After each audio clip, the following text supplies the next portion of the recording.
Shalom, selamat pagi. Mari kita awali hari ini dengan bersyukur dan mendengarkan firman Tuhan. Karena firman Tuhanlah kekuatan kita.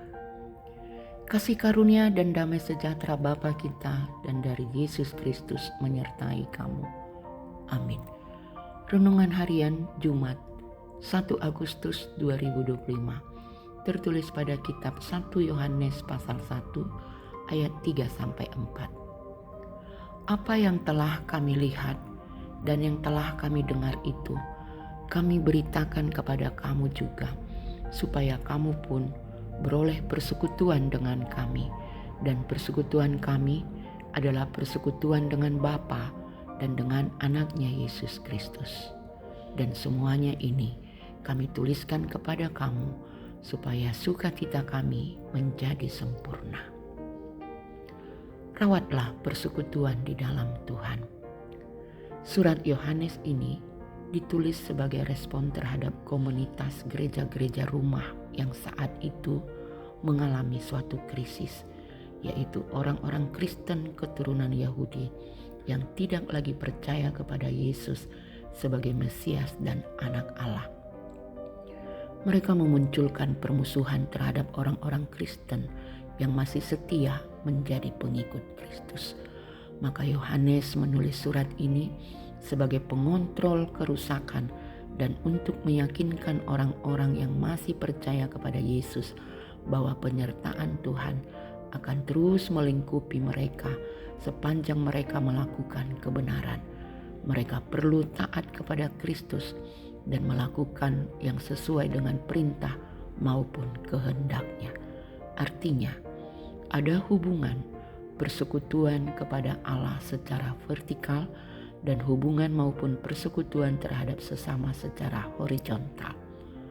Persekutuan vertikal adalah hubungan kedekatan kepada Allah, bukan hanya mengaku mengenal Kristus, tetapi ada hubungan intim, menyatu dengan Kristus. Sedangkan persekutuan horizontal adalah persekutuan antara sesama kita, sesama orang Kristen. Persekutuan orang-orang percaya adalah di dalam firman Allah. Sebagaimana kitab Ibrani pasal 10 ayat 25 mengatakan, janganlah kita menjauhkan diri dari pertemuan-pertemuan ibadah kita, seperti dibiasakan oleh beberapa orang. Tetapi marilah kita saling menasehati dan semakin giat melakukannya menjelang hari Tuhan yang mendekat. Dan di Efesus pasal 5 ayat 11 mengatakan, janganlah turut mengambil bagian dalam perbuatan-perbuatan kegelapan yang tidak berbuahkan apa-apa, tetapi sebaliknya telanjangilah perbuatan-perbuatan itu. Jadi firman Tuhan hari ini mengingatkan kita hubungan terhadap Allah tidak dapat terpisahkan dengan hubungan atau persekutuan terhadap sesama kita. Persekutuan dalam kesehatian, dalam hidup bersama, ada komunikasi, semua mengambil bagian dalam hidup bersama dan mau berbagi. Karena itu, kita harus waspada terhadap maraknya kepentingan diri sehingga merusak hubungan kita terhadap Tuhan dengan sesama. Buanglah keegoisan, kecemburuan, sirik, saling curiga, menghakimi, ketidaksetiaan, dan lain sebagainya. Karena itu adalah si perusak persekutuan di antara kita. Persekutuan di dalam Tuhan tidak terpisahkan dengan persekutuan terhadap sesama kita. Amin. Kita berdoa. Terpuji-pujilah namamu selalu ya Bapa. Kami bersyukur buat setiap kebaikan-Mu, anugerah pengasihan-Mu. Engkau mengizinkan kami di hari baru, bulan baru, harapan baru di awal Agustus ini. Kami percaya Engkau pun sudah menyediakan yang terbaik bagi hidup kami ini.